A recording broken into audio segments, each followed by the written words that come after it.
Graypenner was on page 120th of Clive Cussler's new novel when he heard his wife's car finally pull into the garage. He touched his Fitbit and saw the time. 2017. He winced. This is the third time this week that his wife has been late at work. Until 4 months ago, in all 7 years of their marriage, she had never come home late. Gray was not born yesterday or the day before yesterday. The first few times Kelly called to report the delay, he didn't think anything of it. Then he noticed that one evening, when she returned home later than usual, her lipstick was slightly smeared, which was almost unheard of, since Kelly is practically obsessed with her appearance. He was sure he had noticed the foreign scent of aftershave when she leaned in to kiss him, so that night in bed he deliberately pressed himself against her neck as he stroked her from behind with a spoon. He didn't know much about scents, but he knew there was a significant difference between the White Shoulders perfume he bought her and whatever the hell she smelled like. Crap. Gray almost gasped when his red-haired wife walked through the door. At 30, he felt that she was still as beautiful as when he first saw her in college, and his almost convulsive sigh was his usual reaction whenever he saw her after being separated for several hours or more. Entering the house, Kelly smiled to herself as she saw her husband's usual reaction. She knew his reaction was a sincere compliment, and besides, she had to admit to herself that she was turned on by her husband finding her attractive so soon after she had touched another man's lips. "Hey, honey," she said, moving closer to him, kissing him quickly on the lips and turning to head upstairs, her now invisible smirk both confident and condescending. "Make yourself comfortable. I'll be down in a minute." While his wife entered the house and went upstairs, Gray did not say a word, and she did not seem to notice. However, he noted the now familiar smell of aftershave lotion. Not for the first time, he furrowed his brow as he walked up the stairs, anticipating the impending confrontation that had to happen soon if he wanted to save his marriage. At this point, Gray was confident that his wife had not yet crossed the line in her relationship with handsome Paco Rabanne, as he mentally called her potential seducer, but in his opinion, she was getting closer. For 7 years, Gray feared that his beautiful wife would one day realize that she had married a man unworthy of her from an aesthetic point of view and would try to make amends.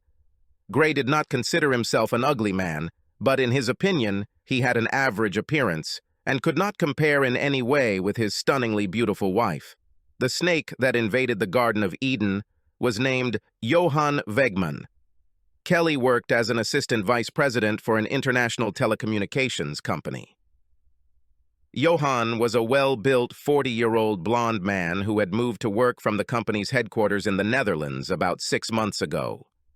For the first 2 weeks, Gray heard far more than he wanted to about the Dutch settler, before Kelly went completely silent. Gray became suspicious. "Hey, is that new Dutch guy still working in your office?" Gray asked over dinner one night as Kelly talked about her day. "Yes. Why are you asking?" She answered, somewhat embarrassed. "For weeks, he was the only one you talked about." "And now it's like he's completely disappeared," Gray said. "Well, he works in a different department. We rarely see each other," she said, her face turning slightly red. "Huh," Gray muttered, stuffing his mouth with food and noticing that his wife had just lied to his face. The late evenings began soon after. Kelly felt a physical attraction to the 6'3", 102-pound Dutchman from the first moment she met him. In addition to his physical attractiveness, he exuded a self-confidence that almost bordered on arrogance. He spoke 3 languages and had dark blue eyes that, according to Kelly, looked into her soul every time he looked at her. If she was being honest, she had to admit that when Johann smiled at her for the first time, she felt butterflies in her stomach. In fact, Kelly and Johann did not work in different departments and communicated quite often at work. Within a couple of weeks after Johann joined the company, the two of them began going to lunch together. Kelly loved her husband and did not even think about the fact that she and Johann were starting a relationship. Johann, for his part, was well aware that his relationship with Kelly was developing because he gently pushed her to do so. Johann knew that this woman was married, but he believed that she would let him know if he went too far. In his country, extramarital affairs were not anathema. 2 weeks later, they were working on a project that they didn't finish by the end of the day. Johann suggested that they start the project again in the morning or just spend a little extra time in the evening in the office. Her smile told him everything he wanted to know. She quickly called Gray at his office and said that she would be late for a couple of hours. He noted to himself that this was the first time she had been late in all the years of work in the company. But since he also had to be late at work sometimes, he did not complain and said that he would cook dinner that evening. She admired how attentive he was. They left the office at 7 o'clock, although they finished work at about 6:30. Both kept track of time. Working, or rather staying up late, became a habit for the couple, who initially spent their time talking. Then it turned into touching, hugging, and kissing. Kelly was well aware that she was teetering on the edge of a slippery slope, but she liked that she had a husband and a boyfriend. In fact, she was so caught up in her feelings that she either didn't notice or didn't care that her husband noticed. After graduating from college, Gray got a good position with a good salary at a small local telecommunications firm. Kelly, who had the same education as Gray, began working in a less senior position at an international firm. They planned not to have children until they were 30. It was also soon decided that Kelly would be the first to return to online college to earn an MBA and advance within her company. After she gets her master's degree, it will be Gray's turn so that he too can advance in his career. Kelly completed her master's degree in 4 years and soon received a promotion that put her salary and position in the company above her husband's. He was very proud of his wife and was pleased that their career plan was working. Carried away by her own financial and personal success, Kelly lost sight of their overall marital plan.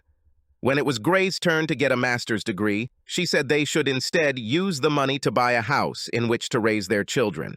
Gray was unhappy that his dreams didn't come first, but had to admit that buying a house for their future family was a good idea. He could always go back to college in a couple of years, she reminded him. Kelly always had something serious in mind for the couple to spend their money on, rather than Gray's MBA. He didn't want to seem selfish, so he always agreed with his wife's wishes. Kelly's ego really liked the fact that she was the main breadwinner of the family and that she had the biggest job of the couple. She began to perceive herself as the more equal among two equal partners. Kelly had butterflies in her stomach as she walked down the stairs. She loves her husband, but she needs Johann. She needs to feel him inside her. She needs to spend nights with him. She needs to cuddle with him after sex. But she could not cheat on her husband and must first tell him about it so that it does not become cheating. She knew that he loved her as much as she loved him, and that he would give her this one weekend, this license to have sex on the side. He never refused her anything. Dinner. In the microwave. You just need to turn it on for a minute, Gray said as Kelly appeared downstairs. Thanks, babe. I'll bring everything now. Can we talk? She asked. Gray looked up from his book.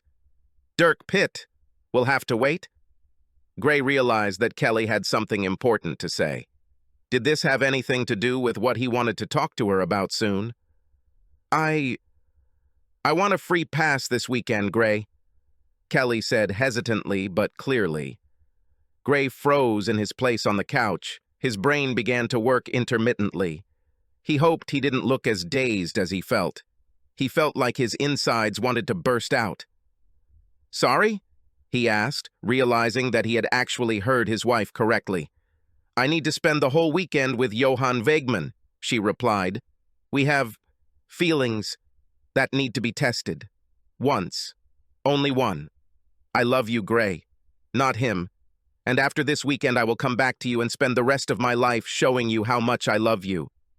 Gray felt even more nauseous as he realized that Kelly had ruined their marriage with her question. However, he decided that this tragedy needed to be played out to the end. What if after this weekend you decide that once is not enough? What if you decide you need him for more than one weekend? If you decide that you need him more than me? It will not happen. I promise, she said quickly. Is it true? And how can you promise such a thing? 12 years ago you already promised me. You swore that you would leave everyone else for me. and now you are going to easily break that promise." She blushed again and began to look anywhere but directly at him. "I need this, Gray, and I know you love me enough to give it to me," she whispered. "To be clear, Kelly, you don't need it, but you definitely want it, and you're hoping I'll be stupid enough to give it to you." "This will not happen," he said again. "But you are not my property, so if you really want to, you can do it. Just remember that for every action, there is an equal reaction." "Thank you, Gray." "I'm glad you understand," Kelly said. "No, baby, don't try to pretend that you misunderstood me. I just told you to do what you think is right, and then I will do what I have to do," he said. "As you say," she replied. When Gray walked through the door the next evening, Kelly was sitting at the kitchen table drinking coffee. As he entered, he noticed a small bag standing near the door. "She's definitely dressed for the evening," he thought, noticing that she was wearing one of her sexiest dresses, a cornflower blue, mid-thigh length one that showed off a fair amount of cleavage. "You seem pretty confident in yourself," Gray said, putting his keys and wallet on the shelf. She smiled flirtatiously. "I am confident in my beloved husband," she said quietly. He raised an eyebrow. "Now kiss me goodbye and have a good weekend." "Don't sulk," she said. Gray wanted to grab her arms and shake her until her head fell off. Instead, he gave her his saddest smile and shook his head. "God, how I loved you, baby," he whispered, turned and went upstairs. Although she realized he didn't kiss her goodbye, Kelly didn't notice Gray's use of the past tense of love as she left the house. Her thoughts were already several miles away, where Johan was waiting for her arrival. She felt like a 16-year-old virgin going to her first prom. Kelly and Johan had been planning their weekend for the past 2 weeks. After 3 months of increasingly frequent kissing and caressing, they decided it was time to see where their relationship would lead. Johan didn't mind that Kelly was married. She told him that she and her husband were working on some issues in their marriage. She met Johan in the hotel lobby, and they checked in as Mr. and Mrs. Johan Wegman. We went up to our room and threw our bags. Before leaving the room, Johan asked Kelly to spin around in front of him. He whistled softly in response and then pulled her towards him for a deep, passionate kiss. His tongue searched and quickly found hers in her mouth. She moaned deeply. God, this man knows how to kiss, she thought. Their table at an upscale steakhouse was booked for 7 o'clock that evening, so they had to unpack and hit the road. Dinner was amazing. They drank a bottle of good wine, but only one each, because they both wanted to be on top. For dessert, they each took ice cream. During the meal, they talked in low voices, enjoying each other's company. They touched each other tenderly. To any observer, they looked like a very loving married couple. On the snack table next to Gray's reclining chair were the remains of a medium-sized pepperoni pizza and 4 empty beer bottles. Despite the fact that Gray was a fairly experienced cook, he, of course, had no intention of cooking that evening. After some thought, he decided that pizza and beer were the ideal food for the evening when his wife would be giving her body to another man.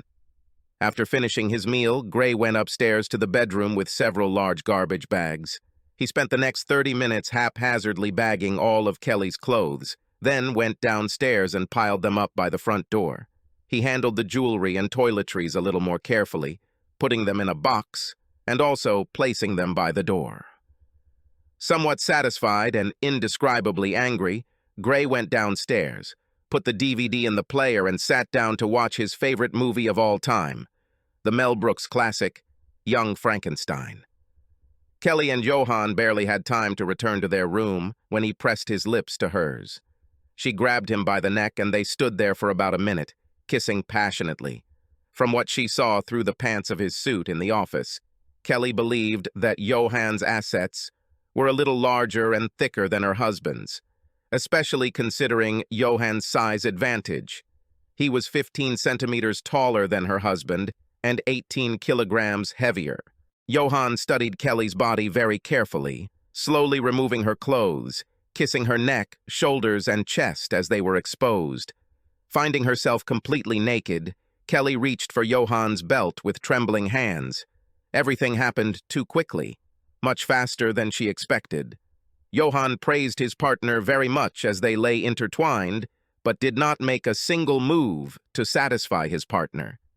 She was disappointed, but knew they still had a lot of time. After a 20-minute break, Kelly tried to get her partner interested again, knowing that her husband sometimes needed just that long to get back into the game. She was again disappointed. The next day, Saturday, the couple had a full day of active recreation planned before another luxurious dinner and subsequent carnal pleasures. Kelly hoped that the previous evening was just a misunderstanding, and of course, today everything would be different.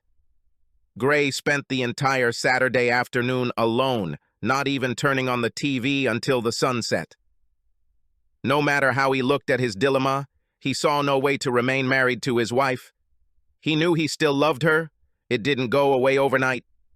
But he couldn't get over the disrespect she'd been showing him lately, and he'd never be able to trust her again, expecting her to use her when she wanted to.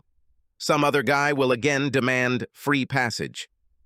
On the screen in front of him, there was a rerun of the show, Leave It to Beaver, but instead there could have been porn if Gray wanted it, and there it was. He took another sip of his beer and stared straight ahead, thinking back to happier times with Kelly. In truth, Gray never understood how they ended up together. As undergraduates at Arizona State University, they took several courses together, but Gray had no idea that this amazing girl might know who he was. She always seemed to have a small circle of admirers, but early in her freshman year, she took a seat next to him in his accounting class. She seemed to go out of her way to flirt with him during class, and completely shocked him by inviting him for coffee when class ended. Of course, the young man agreed. They were practically inseparable for the rest of their college years and got married about 6 months after graduation. A few months ago, Gray was sure that their relationship would last for a long time. However, recent events showed cracks in their marriage, and then Kelly did the unthinkable. Kelly lay in bed next to the sleeping Johann, wondering how much sucking up she would have to do to get her husband to forgive her for the untimely weekend. She had heard the words her husband had said to her when she had told, about the free pass, but she knew Gray loved her too much to let one weekend ruin their marriage. However, she also never thought that she would have to worry about her husband while she was with Johann. The day spent with Johann had been wonderful. He had excellent manners and a magnificent personal charm, but upon returning to his room on the second night, his charm seemed to have deserted him again. He was again selfish and clumsy, despite the fact that the woman again gave him the opportunity to doubt himself. She wouldn't even call what they were doing sex. Yes, Johann tried to be physical, but it was more like moving a saw in and out than anything else, and he didn't care about his partner at all, in her opinion. And that's why I pissed Gray off? She thought to herself. God, what a fool I am. After sex in the dew, have a nice brunch, Johann smiled as he and Mrs. Wegman left the hotel. All this time, Kelly was kind and smiling. They kissed passionately in the parking lot. Kelly considered it the most passionate part of the weekend, then got into their cars and drove home. Kelly used the hour-long drive home to clear her head and strengthen her position in a long-running dispute with her husband over her free passage permit. She was confident that Gray would eventually give in, despite his initial anger and threats. In the end, she almost always got her way. At worst, she thought, she will order sexy lingerie and stiletto heels, and maybe a leather bustier. She couldn't help but smile, thinking about how easy it was to trick a man around her finger. Kelly drove the car into the garage and turned off the engine. She checked her makeup again in the rearview mirror, took her bag from the back seat, took a deep breath, and walked into the house with her head held high. "Hey, I'm home!" she shouted, entering the kitchen from the garage. She waited a couple of seconds for Gray to greet her, which would have been normal, but she was disappointed. She heard the big screen on in the living room and went in, irritated by what she thought was her husband's childish behavior. Gray sat in his reclining chair, watching a baseball game. Looking up from the screen for a second, he nodded towards his wife, not paying attention to her. Needless to say, she was unhappy. "Is this how you plan to play this out?" "Okay." She pouted and left the room. What the hell do all those bags at the front door mean?" she shouted. When Gray didn't answer, Kelly walked over and opened the package. He heard her gasp, then heard more bags being opened. "Damn it. It's not funny, Gray." "What the hell are you doing?" she shouted. "To make it easier for you to move out when I give you the divorce papers," he answered, surprising her by silently approaching her almost closely. "No divorce. There will be no divorce, you idiot," she said. "We talked about this. This is just one weekend. One. We've been married for 12 years. You can give me one weekend. First of all, we didn't talk. It was you who spoke, and I listened. You told me that you take permission to have sex on the side. When it was my turn to speak, I said I wasn't going to accept it. It's not my problem that you didn't take me seriously. We are married. That means no permits, ever," Gray said. "Will you actually divorce me because of one weekend out of the entire time we were together, and all the time we will be together in the future?" she asked. Now there was panic in her voice. "We won't be together in the future since you did that. I told you this." "Which, I'll do what I have to word, didn't you understand?" Gray growled. Tears began to flow from Kelly's eyes. For perhaps the first time in their marriage, Gray did not move closer to his wife to console her. "You cheated on me with another man. Just because you told me about it first doesn't mean it's not cheating, especially after I told you not to do it," Gray said.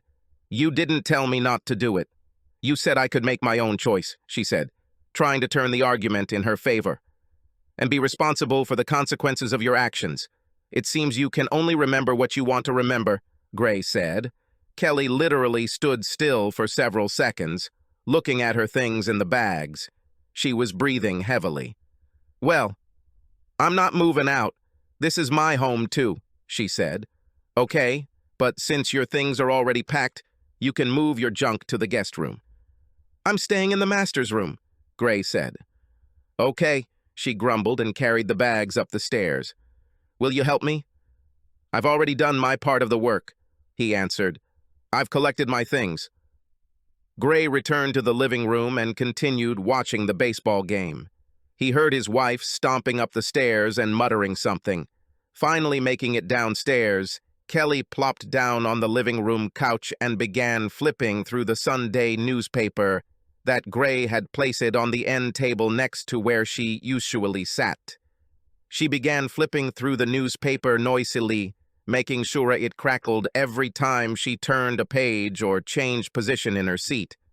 "Don't you at least want to ask how my weekend was?" she pouted. "Why do I need it? I believe you had sex with him several times. Isn't that what people do when they cheat on their husbands?" Gray asked. "Well, we also went to some places, did some things, and ate at some nice restaurants," she whined. "Cute. Happy for you," Gray said. "Maybe one of your friends will be interested." "But your husband, not yet a husband." "No." Gray noticed that his wife didn't seem nearly as excited as he'd expected, especially after she'd made such a fuss about her departure. The fact that she wanted to talk about non-sexual experiences suggested that Johan might be more of a loser than a stud. But that's not my problem, Gray thought. Gray spent time Monday separating bank accounts and making financial maneuvers necessary for his pending divorce. He wouldn't be able to get an appointment with the family lawyer he'd chosen until a week later, so he knew he'd have to live in the same house with Kelly for a while. Kelly spent the day avoiding Johan. She was well aware that they were on opposite ends of the spectrum in terms of the weekend success. She knew that their relationship had changed forever, and not for the better.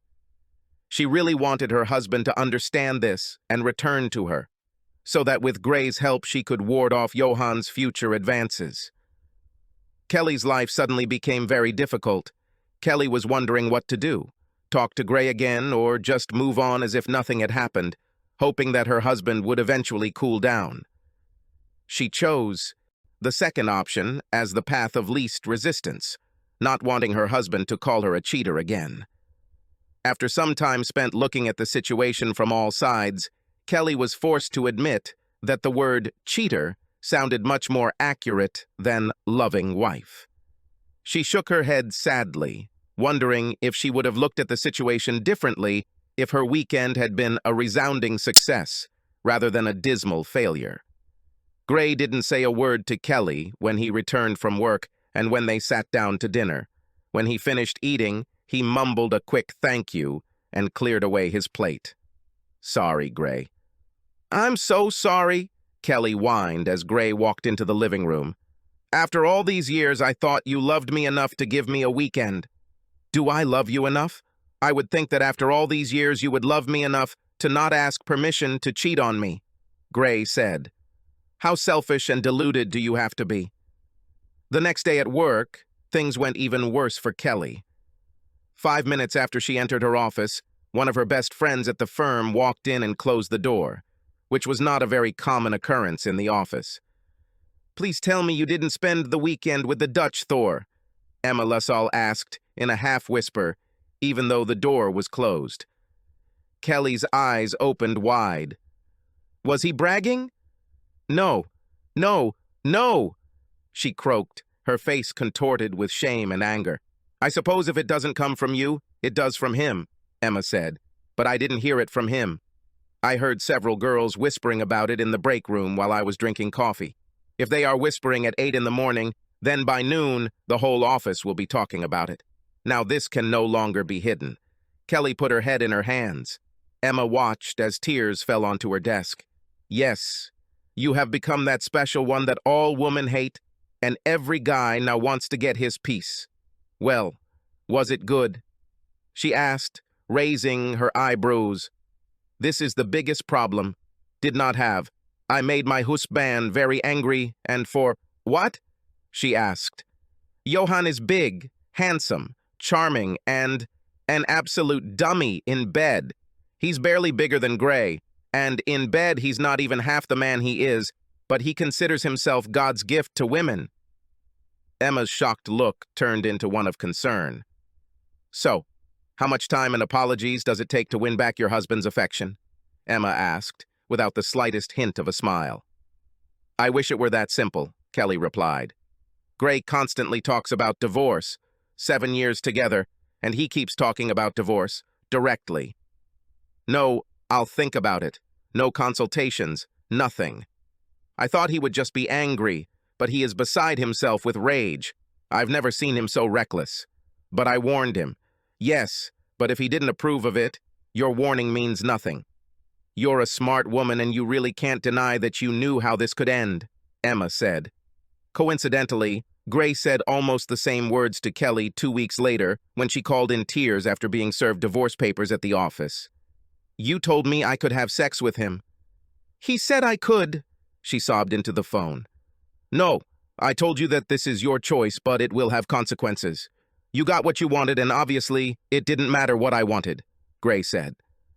A few weeks later, Gray received a call from his father-in-law and mother-in-law, asking him to talk to their daughter and think about reconciliation.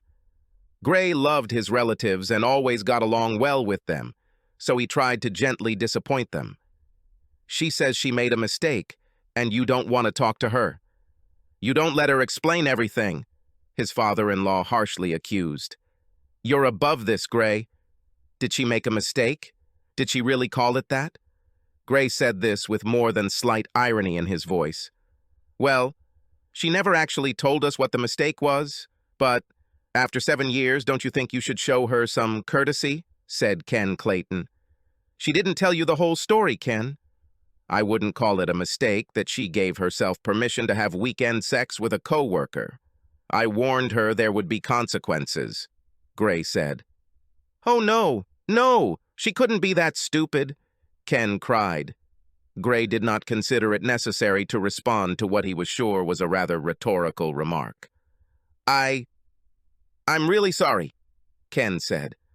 "I do not know what else to say. I won't bother you anymore." The day after his conversation with her father, Gray groaned when he saw Kelly calling him. "Another whine is coming," he thought. "I'm sorry, Gray, that my father called. I think you realize that I wasn't very open with my parents. It's not something you admit to unless you have to." I never thought that he would call, and I never thought that you would rat me out, she said quietly. I didn't rat you out, but I told the truth, he answered without emotion. Yes, she sighed. Kelly and her lawyer tried to delay the divorce, but given that Gray filed due to irreconcilable differences and the absence of children, it took 9 months. Kelly couldn't believe Gray didn't give her a second chance after her mistake, as she repeatedly called it. The mistake wasn't just about having sex with another man, Kelly, he explained one evening when she tried to convince him. Long before you cheated with him, you had an emotional affair. You neglected my feelings. She disrespected me in the worst possible way. When did you stop loving me? Kelly held back tears. Once upon a time, when she cried, Gray tried to console her. Now he accused her of trying to break through her tears back into his heart. I know you still love me, Gray. Why can't we try to make peace? Yes, I still love you. That's why it hurts me so much, Gray replied. But it seems to me that you don't love me as much as I love you. I would never think about cheating on you, ever. But I can't believe that you won't do it again when a second man attracts your attention. There will be no second man. I promise, she quickly intervened. There shouldn't have been a first one, Gray grumbled. You promised this when you swore an oath to me. Oh yes, she whispered. During the divorce, Johan asked Kelly out on several dates, as did several of her other work colleagues. The woman was talked about in the office, and a few weeks after the incident, she was called to the HR department. We do not have a policy prohibiting employees from making acquaintances, but we have always asked our employees to exercise some discretion.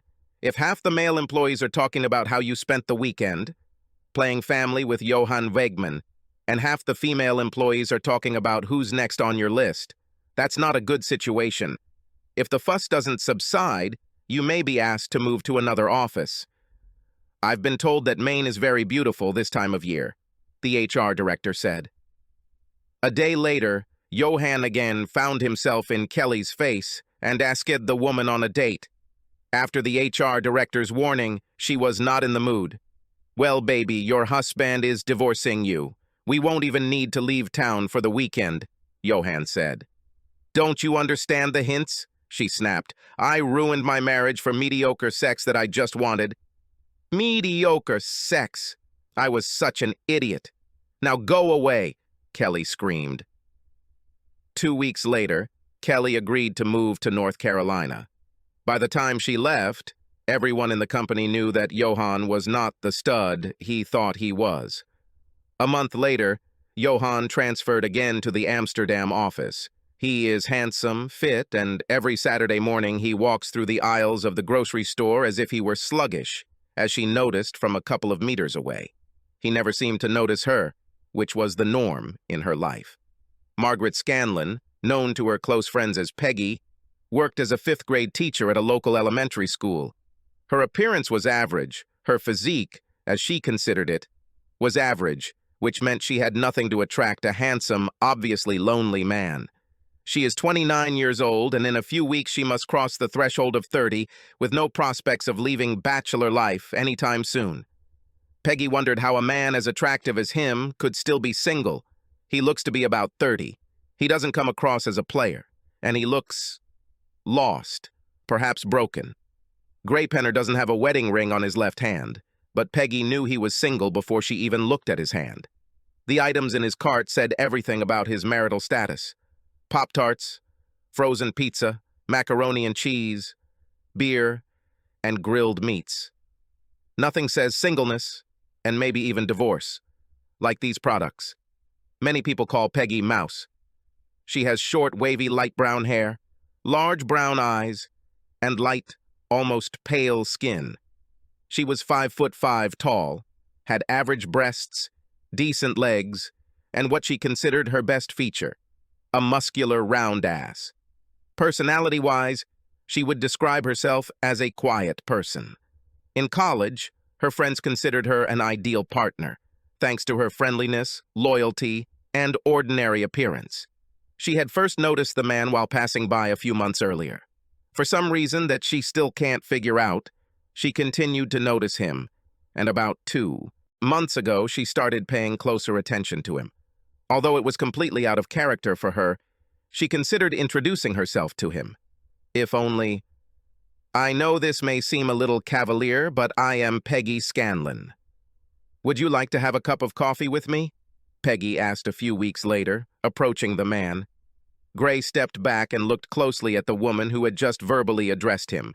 Sure, she wasn't stunning like Kelly, and not many people were, but there was something about her look that made him agree. Something in her eyes made him want to know more about this mysterious woman. For the first time in the last 2 years, he treated a woman in more than just a friendly manner. "Yes, I think that would be great," Gray answered readily. Peggy Scanlon was an open book. Moreover, it was easy to read. In her 29 years, she hadn't dated often, and never seriously. She seemed smart and well-read, and he listened carefully as she talked about her past. Having finished her story, she sat silently and waited for him to tell about his past. She looked carefully into his eyes and decided that he was single because he was divorced. There was pain in his eyes that only someone who was deeply wounded could know. She watched him think. She saw that he was trying to figure out exactly how much he should tell about himself, and he told almost his entire story, while she sat in tense attention. When he finished, they both sat in silence. He sighed heavily and looked at the woman as if the whole weight of the world had been lifted from his shoulders. "Sorry for dumping all this on you," he said, looking up. "You are the first person I told the whole story to. They told me that I have such an influence on people. I'm also pretty good with small children and dogs," the woman said. Gray chuckled. He felt very comfortable with this stranger, almost like he did with Kelly before they went their separate ways. Gray made a date for the following Friday evening. On their third date, they had sex for the first time. Peggy tried to hold out longer, but turned out to be the weaker partner. There was something incredibly sexy about Gray's calm, reserved demeanor that she couldn't resist, even though he never made any overt sexual maneuvers. After a pleasant dinner at a Hungarian restaurant, Gray invited Peggy to his apartment for coffee and alcohol. At first, they sat next to each other in a love seat in the living room, and then Peggy leaned towards Gray and pressed her lips to his. 10 minutes later, they were lying naked in Gray's bedroom. Over the next hour, he tenderly made love to the woman. He noted to himself that for the first time after the divorce, he was making love with someone. In other cases, sex was just sex. During classes, he always kissed a woman. "You, what, you," she muttered, clinging to him after they finished. Silence. "We'll have plenty of time to talk later. What are you doing in the next few decades?" he remarked. Peggy smiled tiredly at him, and he pressed his lips to hers. A woman who was a bridesmaid 4 times finally found herself in the spotlight after a year. They subsequently had a couple of children, a boy 2 years after the wedding, and a girl 2 years later.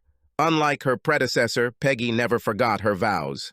And although Gray will never know it, Kelly will never forget this lesson either. A few years after moving to North Carolina, she remarried and remained faithful to her second husband for 15 years until she caught him cheating. She admitted to herself that she finally understood all the pain that Gray had endured and wasted no time in divorcing her second husband. Kelly always took care of herself and still went to the gym regularly. At 50 years old, she was still an attractive woman, unmarried, alone, and approaching 50 years of age. This was something she never imagined, even in her wildest dreams. Her second husband was 10 years older than her. He had no children, and he did not want to have them with Kelly. Now it's too late. She laughed out loud, or rather barked.